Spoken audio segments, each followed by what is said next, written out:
8वीं क्लास में पढ़ने वाला एक लड़का अपनी मां से बहुत नफरत करता था। और नफरत की वजह सिर्फ यह थी कि उसकी मां उसी के स्कूल में रोटी बनाने का काम करती थी। उसकी मां की एक आंख नहीं थी, जिसकी वजह से उसके दोस्त उस लड़के को बहुत चिढ़ाते थे। और यह नफरत धीरे धीरे इतनी बढ़ जाती है कि वो लड़का अपनी मां की शक्ल नहीं देखना चाहता। और इसी वजह से जब उसकी पढ़ाई पूरी हो जाती है तो वो लड़का शहर चला जाता है नौकरी करने के लिए, वहीं शादी कर लेता है और वहीं सेटल हो जाता है और गांव कभी लौट के नहीं आता।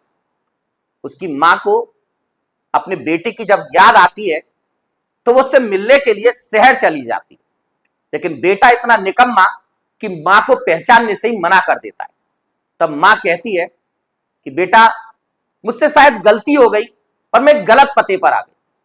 और मां वापस गांव लौट आती है।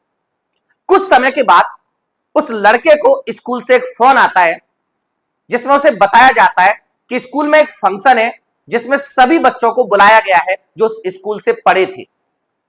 क्योंकि वो भी उस स्कूल से पढ़ा है, इसीलिए उसको इस फंक्शन में आना जरूरी है। और जब वो लड़का उस फंक्शन में पहुंचता है तो उसे पता चलता है कि उसकी कुछ समय पहले मां की डेथ हो चुकी है। और उसका एक टीचर उसे उसकी मां का पत्र देता है और कहता है कि मां कह के गई थी कि ये पत्र वो तुम्हें दे दे।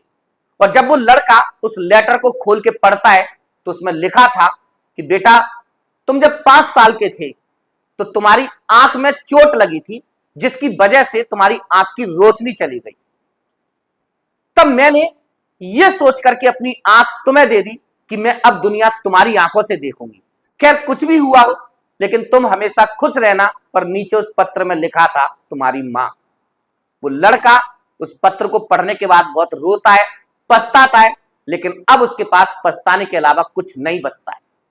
तो साथियों, बाद में पछताने से तो बेहतर है कि वक्त रहते आप अपने मां बाप की कद्र कर लो।